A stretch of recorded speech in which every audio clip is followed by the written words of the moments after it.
tem prova nenhuma e o crime ele é individualizado. Quem comete o crime tem que ser responsabilizado por isso.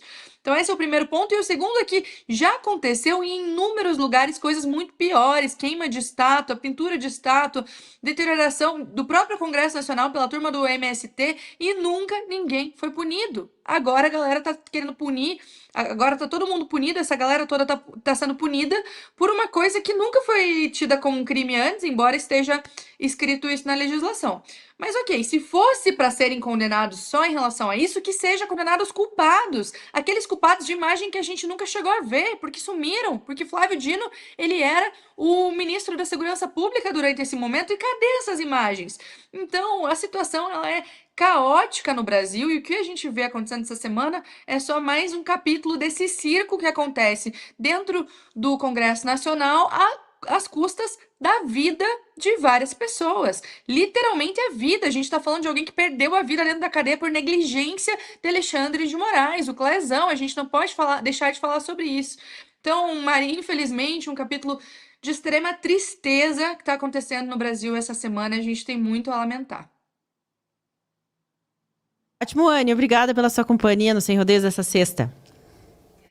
Eu que agradeço estar aqui com vocês novamente. Desejo um ótimo final de semana para vocês e para toda a nossa audiência.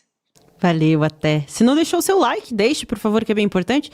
Daqui a pouquinho teremos o Margodoy com as frases da semana e também Guilherme Fiuza, que excepcionalmente nessa sexta estará conosco. Agora, Fred, quer complementar aí a fala da Anne? Pois é, enquanto ela estava falando do exemplo da Venezuela, eu me recordei até um amigo meu, ele refugiado político venezuelano que mora no Brasil, e assistindo o programa ele comentou, onde a gente estava discutindo essa questão da anistia, ele falou, nossa, essa discussão hoje do Supremo declarando uma eventual anistia inconstitucional foi o que aconteceu na Venezuela em 2016. E ele até me mandou a decisão, só que um resuminho, e falou, olha, teve uma discussão lá, uma série de condenações envolvendo Leopoldo Lopes, que era um dos grandes nomes da oposição ao Maduro, ficou preso político, hoje ele está refugiado na Espanha. A esposa dele se tornou uma grande ativista de direitos humanos, Lilia Tintori, e eles foram condenados com as mesmas acusações do 8 de janeiro, organização criminosa, atentado contra o Estado Democrático de Direito. E a Assembleia Nacional da República Venezuelana, o Congresso venezuelano, aprovou uma lei de anistia. O presidente, o ditador Nicolás Maduro, entrou com uma ação de controle de constitucionalidade e a Suprema Corte da Venezuela declarou inconstitucional uma decisão do dia 11 de abril de 2016. Então, você vê a semelhança do processo político pelo qual estamos passando e essa erosão das liberdades fundamentais e com decisões da Suprema Corte brasileira, com essas declarações de que a eventual anistia seria inconstitucional, e nós temos aqui um caso em que, aqui só resumindo a decisão, falando assim, olha, o Tribunal de Justiça venezuelano também destacou que, diante da incerteza histórica de que o desconhecimento e o menosprezo dos direitos fundamentais deram origem a atos contrários aos princípios que informam o texto fundamental e que enfraquecem ou corroem a institucionalidade jurídica democrática da nação, não é correto que um processo de diálogo político se estabeleça a partir do esquecimento dos crimes, ou seja, da anistia, em franca negação dos direitos das vítimas. Isso porque não é possível gerar consciência em torno do respeito aos direitos fundamentais mediante a invisibilização das vítimas e a violação da ordem jurídica nacional e internacional.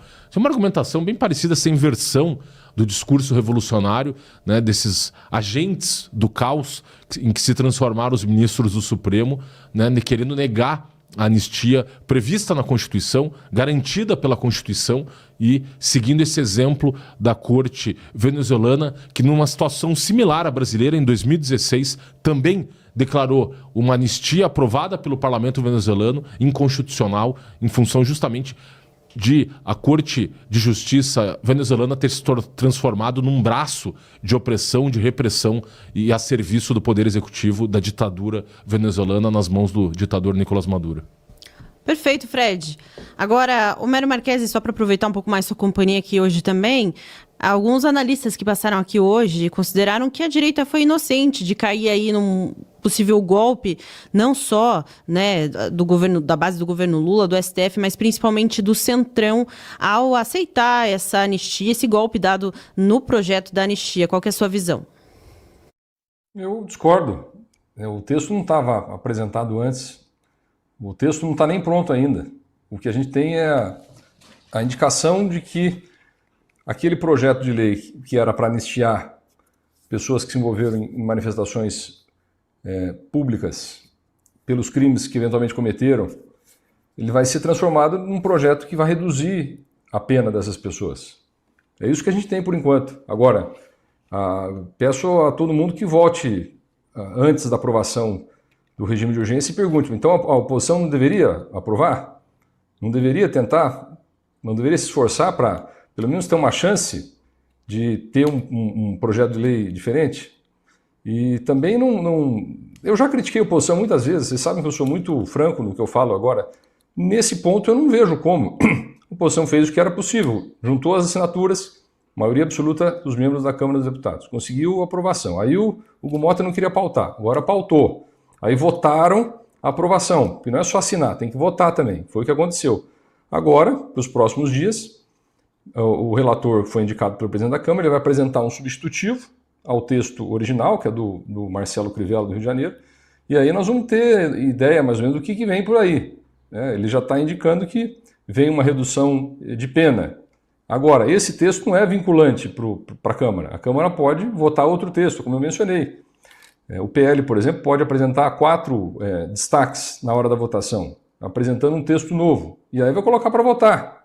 Se tiver o voto suficiente, ganha. É assim que acontece.